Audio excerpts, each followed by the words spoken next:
India alert, जुर्म के खिलाफ आवाज।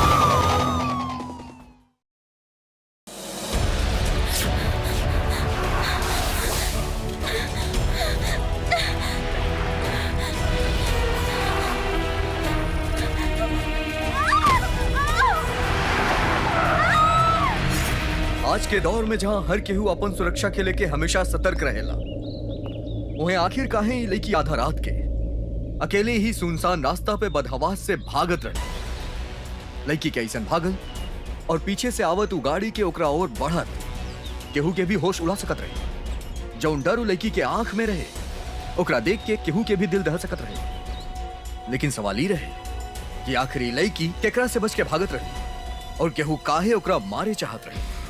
नमस्कार, हम गिरीश जैन। क्राइम अलर्ट के आज के एपिसोड के सवाल के जवाब ढूंढे खातिर आई कहानी के विस्तार से देखल जाओ।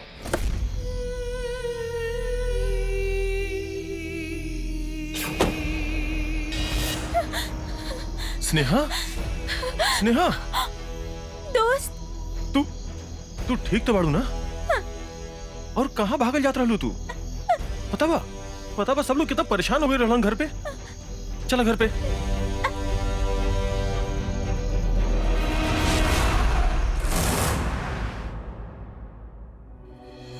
दोस्त, ये डॉक्टर अंकल यहाँ पे काहे आयल बड़े? ये बस तोहरा चेक करे आइल बाड़े और कुछ भी ना। और इंजेक्शन? तू तो ब्रेव गर्ल हो ना, तोहरा इंजेक्शन से दर्द ना होखेला। याद बा तोहरा तू हमरा के लास्ट टाइम बोले रहू?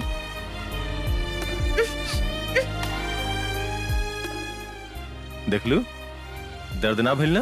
ना, तू हाथ पकड़ले रहा ना, यही खातिर ना भइल। अब तू एगो काम करा, तू सूत जा और ई ला अपन डॉल एक रखे पकड़ा और सूत जा, ठीक बा?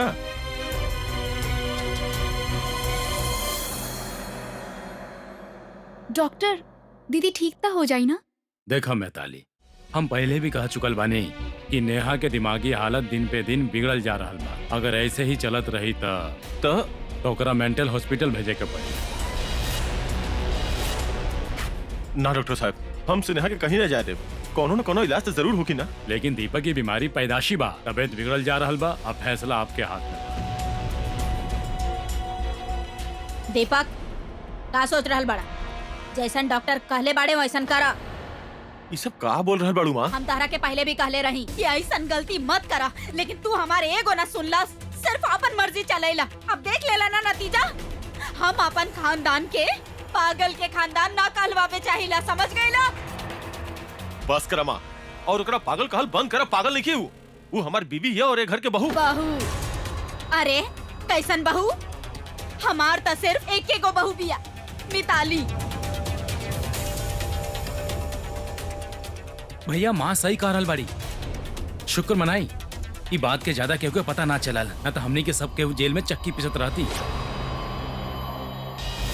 ई जौन कदम उठौले बानी ना रहुआ, बहुत गलत और कानून के खिलाफ बा। अगर एकर पागलपन हद से ज्यादा बढ़ गई तो तोहार शादी के बाद लोग के सामने आ जाई। यही खातिर कहतानी कि एकरा पागल खाने छोड़ावा। बस बहुत हो गई, बंद करा टॉपिक के जे। केहू कहीं नहीं के जा रहल माँ। वो हमार पत्नी ही और यही घर में रही। एकरा से तू कुछ कहले ही बेकार बा। हाँ, चला गौतम। दीप, प्लीज तू हमरा से वादा कर कि तू दीदी के कहीं ना जाए देब। हम ओकरा के कहीं ना चाहते। जितना तोहरा ओकर फिक्र बाना उतने हमरो बा।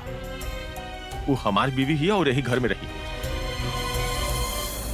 कितना आसान होखेला लोग खातिर केहू के भी पागल बोल दिया, लेकिन का कबो हमनी सोचले बानी कि पागल के मतलब का होखेला? जरूरी नहीं खे कि हर इंसान जे दिमागी कमजोरी से गुजरत बा पागल ही होखे, लेकिन ये बात समझे खातिर हमनी के समाज के कितना लोग अभी तैयार नहीं खे। और स्नेहा हमनी के समाज के कुछ ऐसे ठेकेदार लोग से ही घिरल रहे जे स्नेहा के पागल के श्रेणी में लाके खड़ा कर देले रहे। स्नेहा के मासूमियत और ओकर दिमागी बीमारी के पागलपन के नाम दे देले स्नेहा के पति दीपक अपन परिवार के खिलाफ जाके जी जहान से ओकरा ठीक करे में लागल रहे। लेकिन ओकरा अपना लोग ही स्नेहा के अपनावे से इनकार करत रहे। काहे? और सबसे बड़ सवाल, ऐसन काहे कहल जात रहे कि दीपक के शादी गैर कानूनी बा? ऐसन का राज छुपल रहे रिश्ता के बीच में? आई देखा जाओ।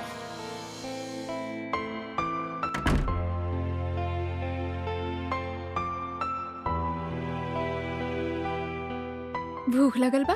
बहुत ज्यादा। खाना निकाली? बिल्कुल। तहार फेवरेट सब्जी बनल बा आज। वाह भाई वाह, यह चीज तो हमरा तोहार बहुत अच्छा लगेला, काहे कि तुम्हार मन पसंद के खाना बनावेलू। काहे से काहे देख रहल बड़ा? हम ही देख रहल बानी, जब तू इतना अच्छा खाना बनवले बाड़ू तो अपन हाथ से खिलाइयो दा। बिल्कुल।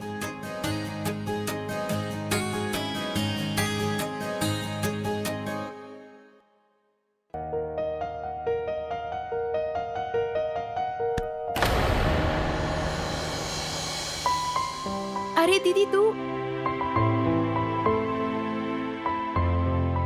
अरे तू उठ गेलू? नींद ना आवत रहे।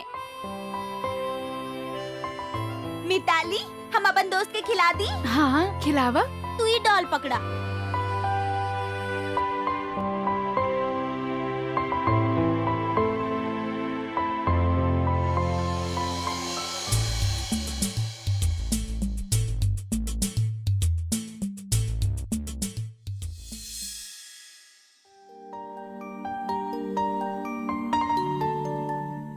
तू कितना अच्छा बाड़ा ना दीपक। तू का कुछ ना कैले बाड़ा हमरे खातिर। कितना एहसान बा तहार हमरा पे।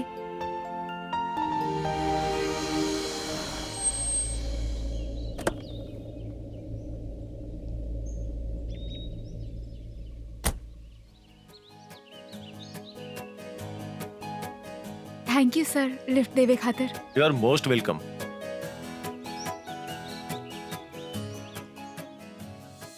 Mitali. Yes sir.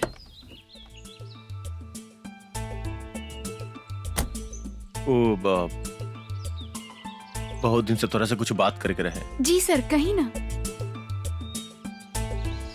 Actually I love you. हम शादी कर चाहते हैं तोरा से, बहुत खुश रखब तोरा के। सर हम आपसे शादी ना कर सकेनी। हमार बहुत मजबूरी बा। कैसन मजबूरी? का तू क्या और से प्यार करेलू? ना सर ऐसन कोनो बात नहीं है। हमार कुछ फैमिली प्रॉब्लम्स बा। आई एम सॉरी सर।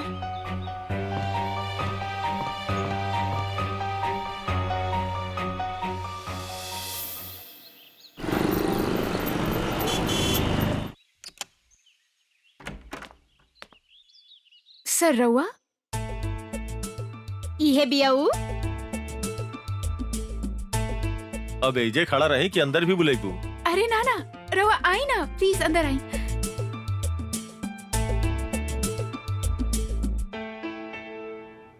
रउआ बैठी, हम रउआ खातिर चाय लेके आवा तानी।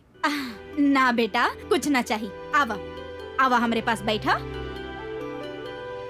बैठा। बहुत अच्छी बिया। अच्छा बेटा अपन माई बाबूजी के बुला ला। रिश्ता के बाद ता उनका सही करे के पड़ी। आंटी यू 6 महीना पहले मम्मी पापा के एगो एक्सीडेंट में। ओह कोनो बात नहीं खे बेटा, तू हमरा के अपन माई समझ ला। बेटा हम ही जाने आयल बाड़ी कि ऐसन कौन मजबूरी बा जेकरा खातिर तू ए रिश्ता के ना कर रहल बाड़ू।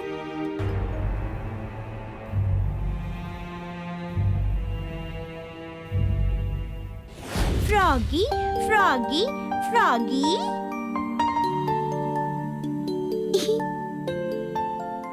आंटी ई बिया हमार मजबूरी। हमार दीदी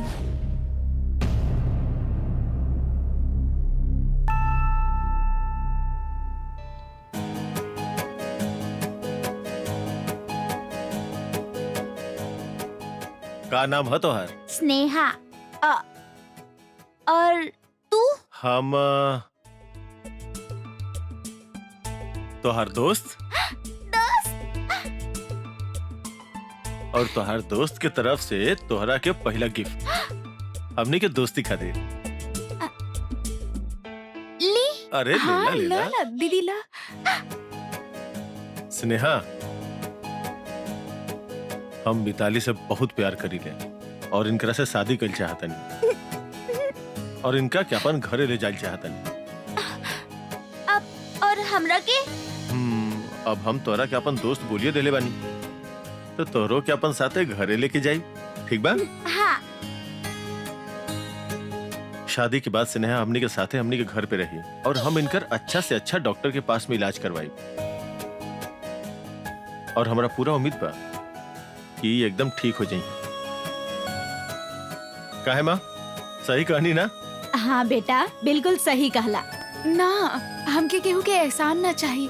हम अपन दीदी के उहे इज्जत देवे चाहता नहीं जे हमके मिली। तो का तू पूरा जिंदगी अपन बहन के इज्जत दे पैबू? रउआ ना समझब सर। हम सब समझतानी मिताली, यही से तो ये कह रहल बानी कि हमार बात समझा। ठीक बा सर, अगर रउआ हमार दीदी के उहे इज्जत देवे चाहतानी तो रउआ बताई, का रउआ अपन छोटा भाई के शादी हमार दीदी से करवा सकेनी? तोहर दिमाग खराब हो गइल बा? ई पागल के हमार बेटा के पल्लू से बांधे चाहत बाड़ू? कुछ समझ में ना आ रहल बा। चल गौतम। माँ, माँ सुनो तो, गौतम, माँ। अब रउआ समझनी, वो घर में हमार दीदी के कौनो इज्जत ना मिली। मिताली, हम कोशिश कर रहल बानी ना, और हमरा पूरा उम्मीद बस सब कुछ ठीक हो जाई। प्लीज अभी रउआ एजा से चल जाई। दोस्त, तू जा रहल बाड़ा? तू मत जाना। कैसे तो हमार पहला दोस्त परल रहे और वो चल गइल तो हमरा साथ और हमार फ्रॉगी के साथ के खेली। मत जाना। सर, का रउआ हमरा से सच में प्यार करतानी? हाँ मिताली। तब का रउआ हमार एगो बात मान सकेनी?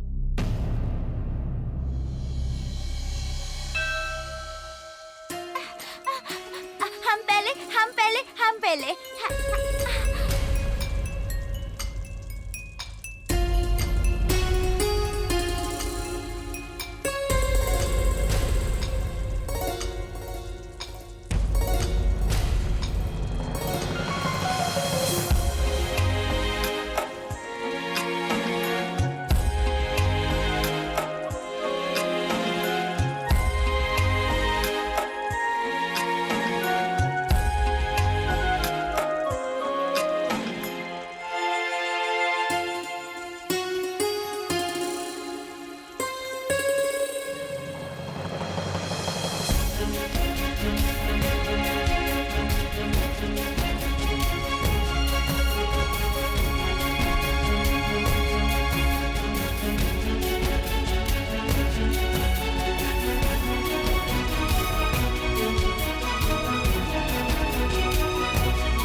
दीदी, आशीर्वाद ली। आशीर्वाद दा, आशीर्वाद दा।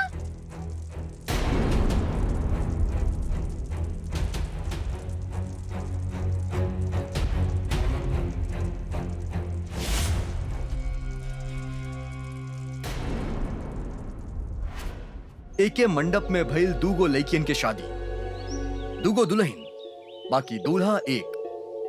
का ई सही भइल? ना, ये हमनी के देश के कानून के खिलाफ है। और शायद यह खातिर दीपक की फैसला सबसे छिप के लेलस। वो मिताली से इतना प्यार करत रहे कि वो भावना में बह गए।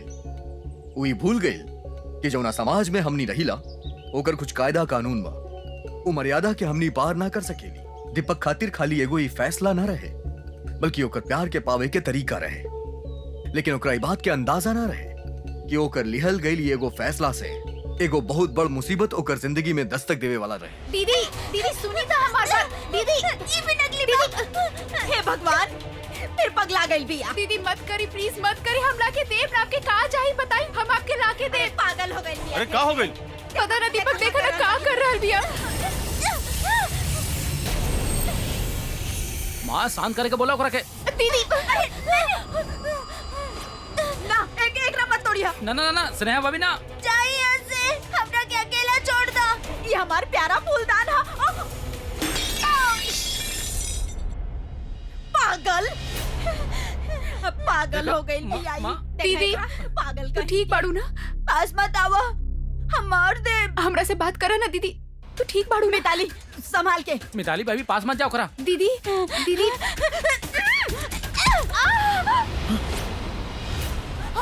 बेटा भाभी स्नेहा, अरे आराम से। आप अपन दोस्त के बात ना मनबू? स्नेहा, मनबू ना? ये फोन हमरा के दे दा। जल्दी जाके फर्स्ट एड लेके आवा। हाँ। जल्दी जा। मिताली, तू दवाई देले रहू ना एकरा के? एकर पागलपंती दिन ब दिन बढ़ते जा रहल बा। अरे आज तो अपन बहन पे वार कर देली, आगे पता ना का करी। चला स्नेहा।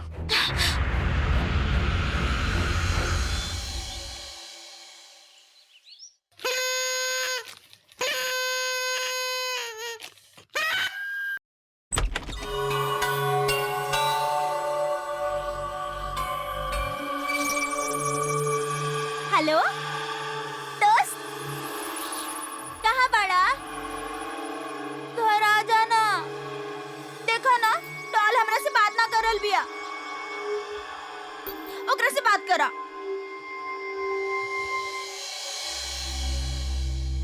हेलो, तू कब आई बा? आ जाना, हमरा के बहुत बोर हो रहल बा। दोस्त, हम तारा के बाद में कॉल करब। स्नेहा, एप्पल एप्पल तोहरा पसंद बा ना? हमरा के बहुत पसंद बा।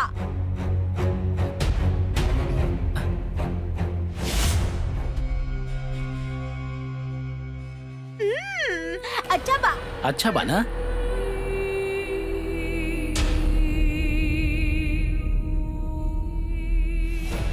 डॉल, तू खाइबू? अच्छा बा ना?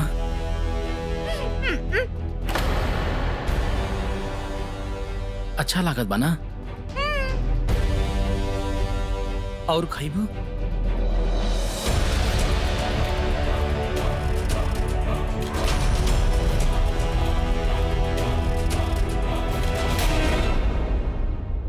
कावल स्नेहा, तू ठीक बाड़ू ना?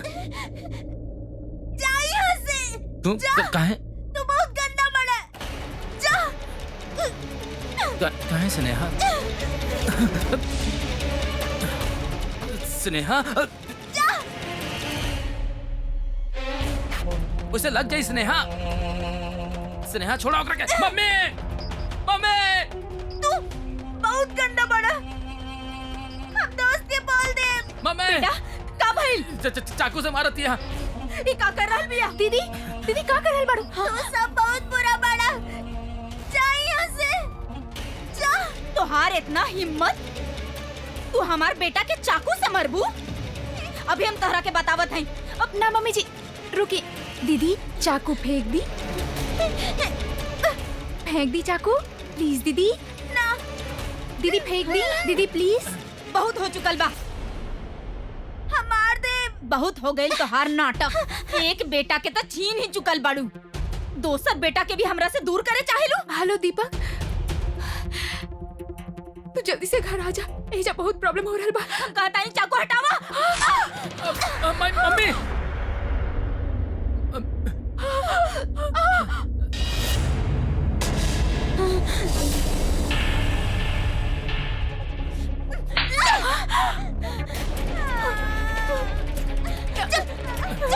दीदी, आज तोरा के ना छोड़ब। चल चल, आज तो हम तोरा के निकाल के रहो। चल यहाँ जी, प्लीज। अरे छोड़, छोड़ मम्मी जी। अरे छोड़ ना, पकड़ प्लीज, पकड़। छोड़, चल मम्मी जी, चल छोड़। चल निकाल यहाँ से। छोड़ इधर। आज तो तोरा के हम छोड़ब। आज तो तोरा के निकाल के रहो यहाँ से। चल।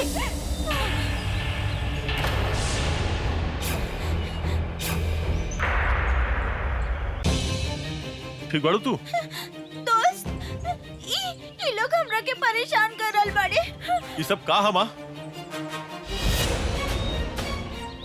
आज छोड़ भाभी के। दीदी संभाला के रखे।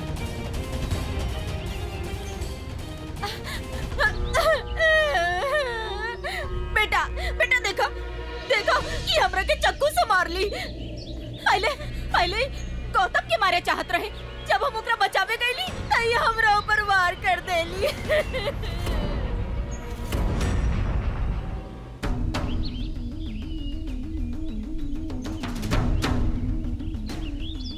का बहिन तो एकरा कुछ बोले लगा है ना? तोरा बस एकरे पड़ल बा, अपन माई के कोनो परवाह नहीं के। पूरा घर तोड़ फोड़ के रख दियल भी आई। अरे जेकरा बीवी बना के लाइल रहे ओकरा तो बीवी मान लेना। अरे पागल के न जाने कहाँ के महारानी बना के रख बस कर माँ, बहुत हो गई। हमरा सब पता बा हमरा के का लागेला। हम बस अपन फर्ज निभा रहल बानी। मिताली के जौन वादा कइले बानी उ निभा रहल बानी। और जब ओकरा कोनो प्रॉब्लम नहीं है तो रहुआ के का प्रॉब्लम बा? एक बात समझ ली माँ, स्नेहा ये घर के बहू हिया और हमारी बीवी हिया। ठीक बा, ता आज ही फैसला हो के रही। ए घर में ही पागल रही कि हम और गौतम। ये बच्चा जैसन बात बंद करा माँ। स्नेहा ये घर से कहीं न जाई। चला स्नेहा। अब सुने खातिर बचले काबा। चलो गौतम। मम्मी जी प्लीज रुक जाएं। दीदी की तरफ से हम माफी मांगा तानी। हमरा और पैर पकड़ा तानी, प्लीज मम्मी जी, प्लीज। अरे तू काहे माफी मांग रहल बाड़ू? तोहार तो बुद्धि भ्रष्ट हो गइल बा। अरे कैसन औरत बाड़ू तू? तोहार पति कोनो और औरत के साथे रहेला, तोहरा पूछत नहीं खे? बाकी तोहरा कोनो फर्क ना पड़ेला। भाभी आप अपना बहन पे एहसान कैले बानी, ओकरा इज्जत दिलवानी, और आज वह आपके घर तुरंत दिया। आपके दिखाई नहीं देत का? मम्मी जी, गौतम वो केहू और न बिया, वो हमार दीदी बिया। हम उनके यहाँ शादी करा के लेके आयल बानी, वो भी सब सोच समझ के। प्लीज रहुआ एजा से मत जाई, हम रहुआ के हाथ जोड़तानी, प्लीज।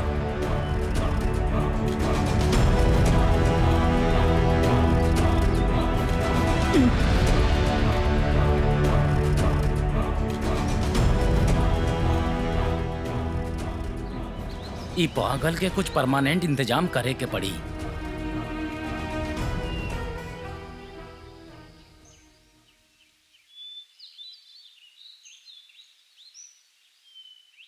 ऐसे कैसे नहीं क्या पता? तोहरा तो पता हो कि ना कहाँ गइल बिया? का भाई? उस स्नेहा नहीं मिल रहल। का? पता ना कहाँ चल गइल बिया। हम पूरा घर में ढूंढ लेनी। ऐसे कैसे ना मिल रहल बिया? अरे भाग गइल हो की? वैसे भी ओकरा दौड़े के बहुत शौक बा। मुसीबत टलल। गौतम कहाँ कइला तू? हम का कहनी है? या मम्मी जी रहुआ? हम और गौतम कुछो नहीं खे कैले बानी। अगर करे के रहित ना तो सामने से करती, जैसे पहले कैले रहनी, ना कि छुप के। प्लीज मम्मी जी सच बोली, वो बहुत भोली बिया, बहुत मासूम बिया। कहाँ जायू? कहनी ना एक बार हमने कुछो नहीं खे कैले। माँ एगो बात बोल देता नहीं, अगर रहुआ चाहे गौतम कुछ कैले होखब ना तो भुला जाए कि राउर कोनो और बेटा भी बा। तो मार दा हमने के। अरे अब बचले का बा? हम ओकरा के बाहर ढूंढता नहीं, अगर वो ना मिली तो पुलिस के कंप्लेन कर दिया। ठीक बा।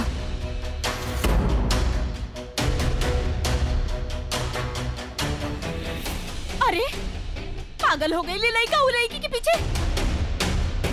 तू तो समझदार बाड़ू ना बेटा, अगर वो चल गई तो जाए था ना, छोड़ा ओकरा के। अच्छा बा तू दोनों पति पत्नी शांति से रह पाई बा, समझ गई लू? मम्मी जी कितना घटिया सोच पा रहुआ के। दुआ करी कि वो हमरा के मिल जाए, वरना हम रहुआ दोनों के अरेस्ट करवा दे।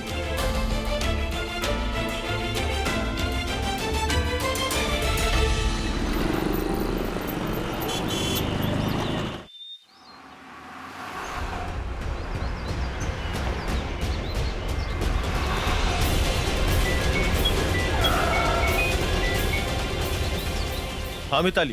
दीदी मिलल का? ना अभी ना, लेकिन तू टेंशन मत ला, हम स्नेहा के लेके ही आई।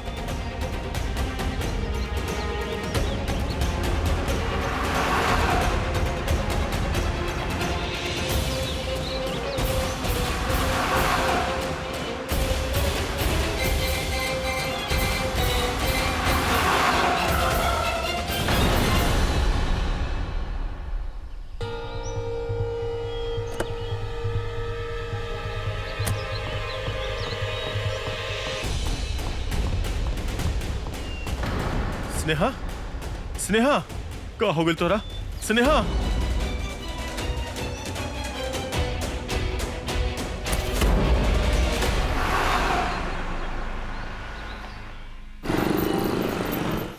दीदी, दीदी, का भइल दीपक? पता ना। ये पागल फिर से मिल गई।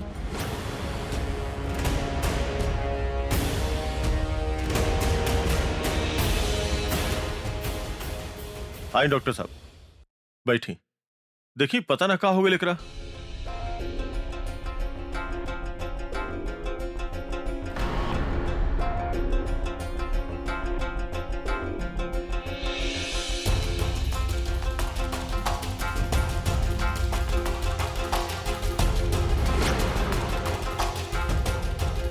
दीपक स्नेहा के सर पे मार लगल बा। लेकिन डॉक्टर साहब ये ठीक तो हो जाई ना? हाँ ठीक हो जाए, लेकिन पुलिस के इन्फॉर्म करे के पड़ी। डॉक्टर साहब, ये हमार घर के मैटर ही हम खुदे सुलझा ले। रहुआ प्लीज पुलिस के इन्फॉर्म मत करी। ठीक बा दीपक, हमरा तोरा ऊपर भरोसा बा, हम पुलिस के इन्फॉर्म ना करब। पर एक रेस्ट के जरूरत बा और प्लीज एकर ध्यान रखिया। सुन लो डॉक्टर साहब का कहले है, प्लीज एक घर में शांति बना के रखब।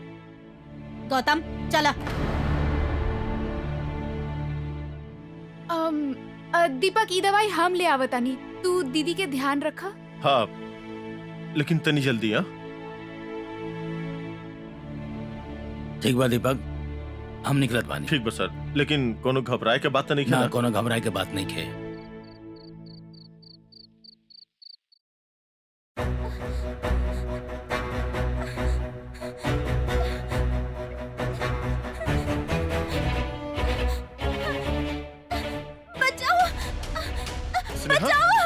स्नेहा, प्लीज हमरा के मत मारो, प्लीज हमरा के जाए दो। अरे केहू ना मारी तोहरा के। स्नेहा, प्लीज हमरा के मत मारो। स्नेहा, स्नेहा, स्नेहा। दोस्त, देखा देखा, तू अपन घर में आगिल बाड़ू, केहू ना मारी तोहरा के। इला तू खड़ा होगा, ला इला पानी पिया, तू पिया।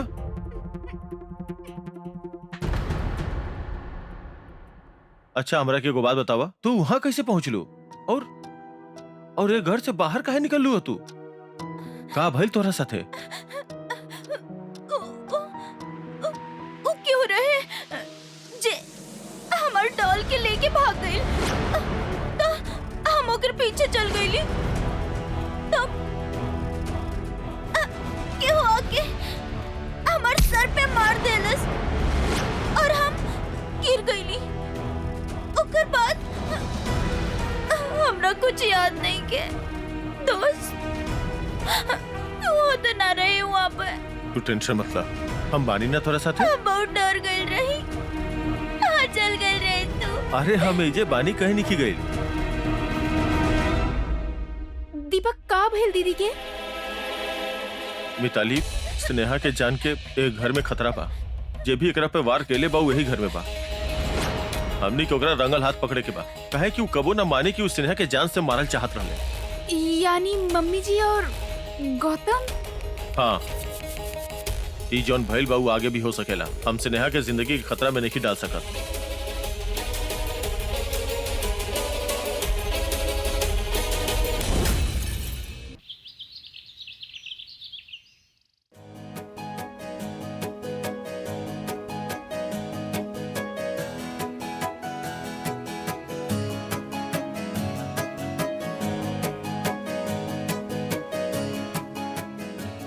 अरे वाह,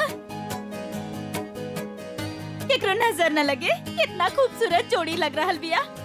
केहू के नजर ना लगे। ओहो, कहाँ जात बानी लोग? हाँ ये टेंशन के माहौल से दूर सोचनी कहीं डिनर करके आई अच्छी जगह पे। बहुत अच्छा, जा जा जा, ऐश करा और जल्दी मत आइए, ठीक बा?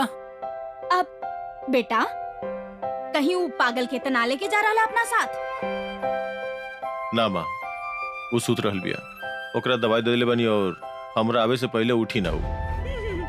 बहुत अच्छा बा, जा अच्छा से घूम के आवा। हाँ चलो। जा।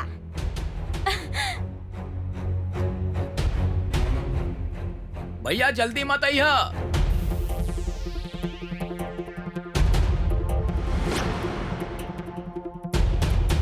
गौतम, अब लग रहा बा सब ठीक हो जाई, है ना?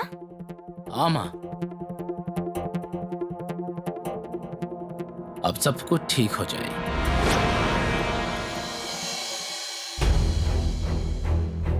तहारा लगा था ये आइडिया काम करी? 100%।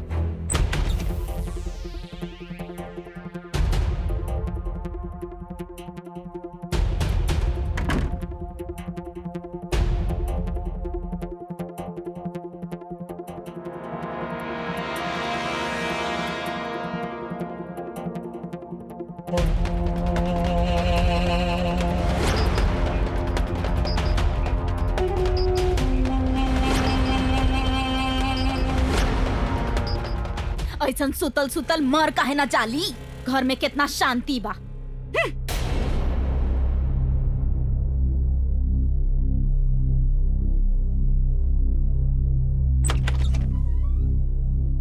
बट क्या हुआ रहल बा?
गौतम,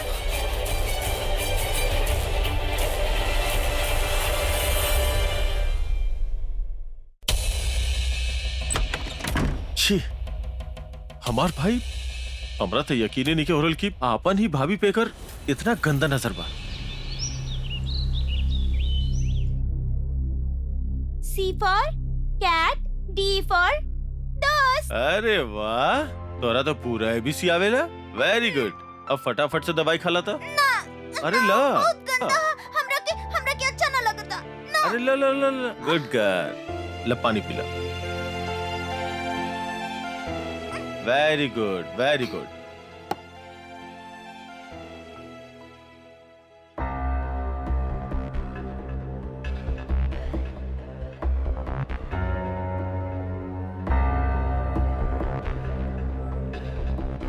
अच्छा, हम ऑफिस जा रहल बानी, ठीक बा?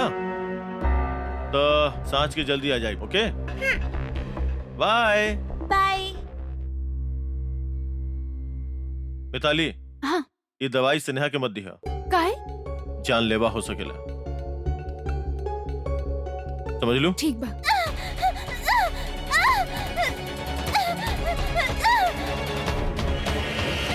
स्नेहा, दीदी, स्नेहा, स्नेहा, स्नेहा, स्नेहा, स्नेहा, स्नेहा, सब ठीक हो जाए, सब ठीक हो जाए, सब ठीक हो जाए। दोस्त, पता ना हमरा अचानक से का हो जाला, हम बैड गर्ल बन जाली। कोनो बात ना, सब ठीक हो जाए। एगो काम करो, तू सुझ जा, सुझ जा, सुझ जा, सुझ जा, सुझ जा। ये ला, अपन टेडी ले ला, ला टेडी के पकड़ा अपन, सुझ जा।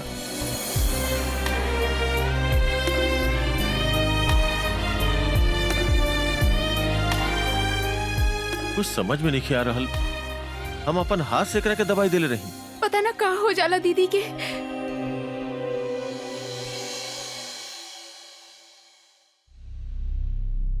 कुछ समझ में नहीं आ रहल कि अचानक से स्नेहा के का हो जाला।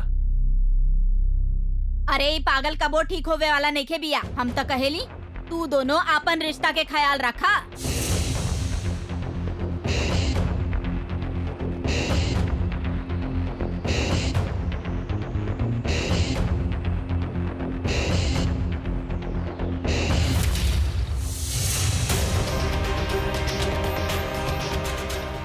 मिताली हम ऑफिस जा रहल बानी।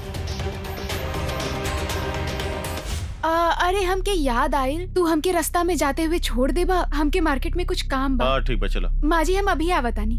ठीक बा।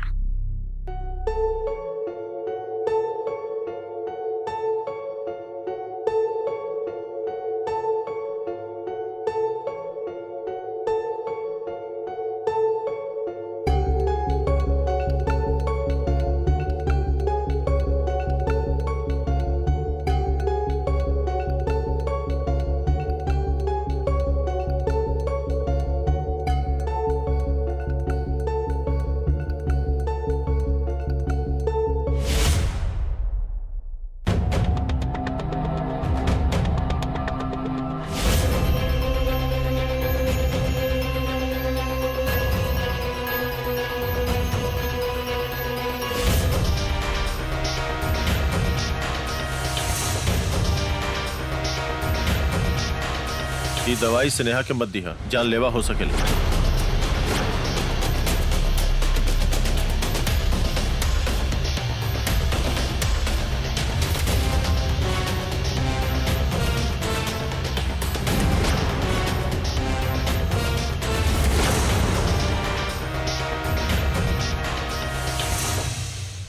ये प्लान तो फिर से फेल हो गई।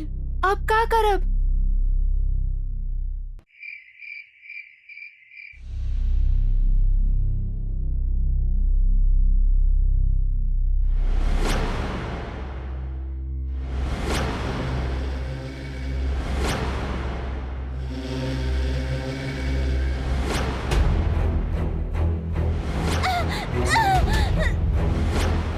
पता ना हमरा अचानक से का हो जाला, हम बैड गर्ल बन जाली।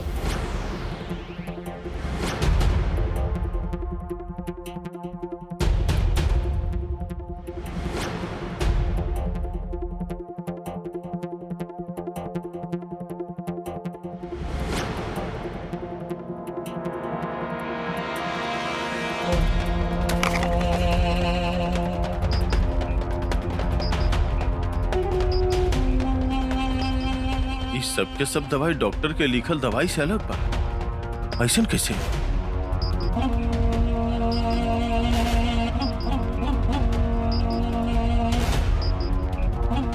हेलो डॉक्टर, उस स्नेहा के दवाई के लेके कुछ बात करे करे। मिताली, हमार कल डॉक्टर से बात भेल रहे, वो ये सब मेडिसिन लिख के देले बाड़े। अब पुराना सब मेडिसिन बंद कर दा और ई वाला सब मेडिसिन तू ही लेके आई है, के वो और के मत लावे दी है, समझ लू। हम अपन ऑफिस के काम निपटा के जल्दी आवत हैं।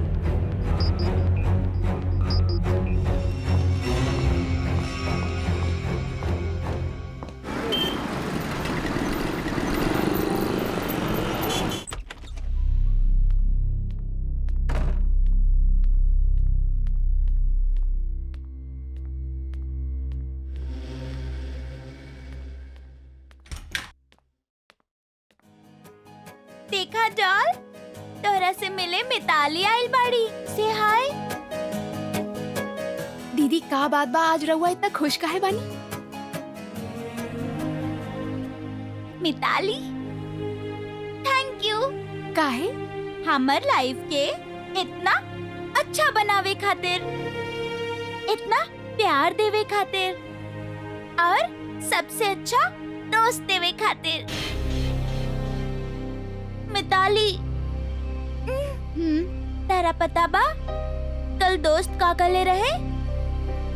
वो कहले रहे कि वो हमरा सबसे ज्यादा प्यार करेला और आई लव यू कहले।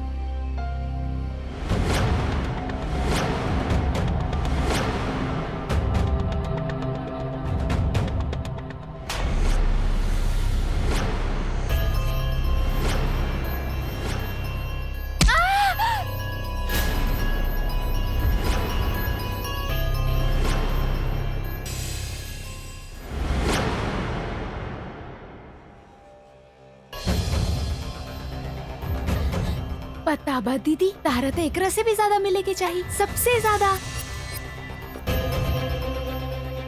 तहरा तो इकरा से भी ज्यादा मिले के चाहिए। और का मिले के चाहिए?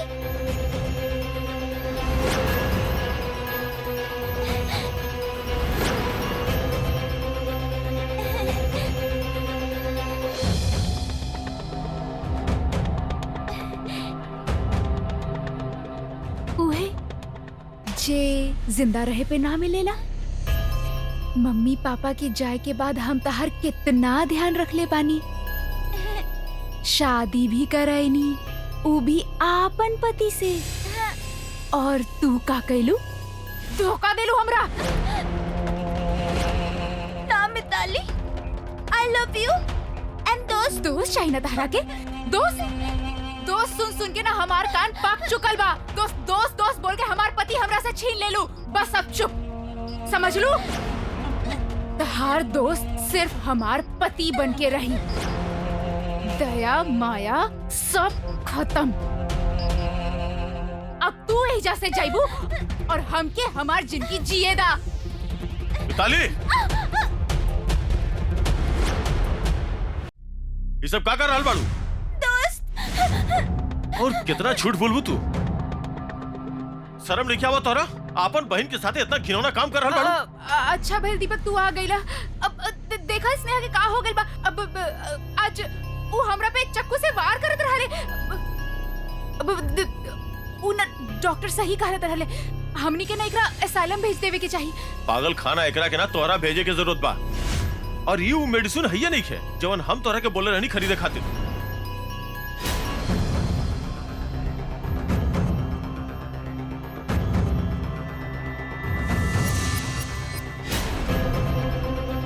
हम तो हर पीछा कैले रही, और जब तू मेडिकल शॉप गए रहो तो तू प्रिस्क्राइब कैल मेडिसिन खरीदबे ना कैल। डॉक्टर बतौले कि स्नेहा के जान के मेडिसिन से खतरा बा, और तू तो अपन बहन पे जान देत रहलो। और तू अपन बहन के जान लेवे पे आ गइलू। शर्म आवे के चाहिए तोरा।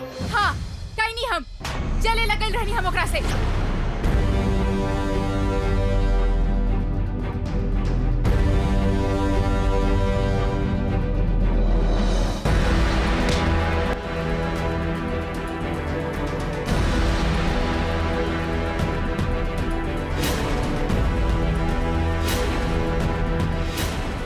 प्यार तो तू हमरा से करत रहला ना?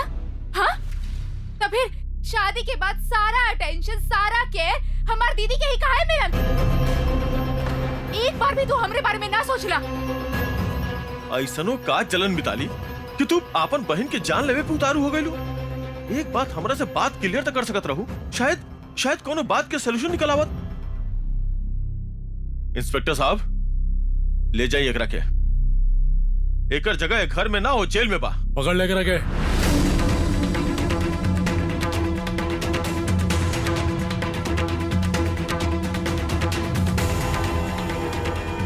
इंस्पेक्टर साहब, हमार भाई के भी अरेस्ट कैल बिल्कुल मत भूलिएगा। एकरो बुरा नजर है स्नेहा के ऊपर। भैया ऐसा कुछ ना रहे। दीपक, ये तू का बोल रहल बड़ा? सच बोल रहल बानी माँ। हम अपन आँख से देखले बानी स्नेहा के ऊपर गंदा नजर रखत एकरा के। ना माँ, ऐसा कुछ नहीं किया।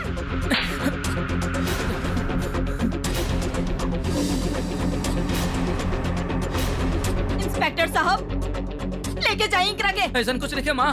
भैया ऐसा कुछ नहीं किया जैसा आप सोचत नहीं। ई घर में जौन भइल बा उ कानून के खिलाफ बा दीपक। आप एक साथ दूगो शादी ना कर सकेनी। हमके आपके खिलाफ भी केस दर्ज करे के पड़ी। ले चलन के रखे। अरे जैसा सोचत नहीं वैसा नहीं किया भैया। माँ छोड़ा।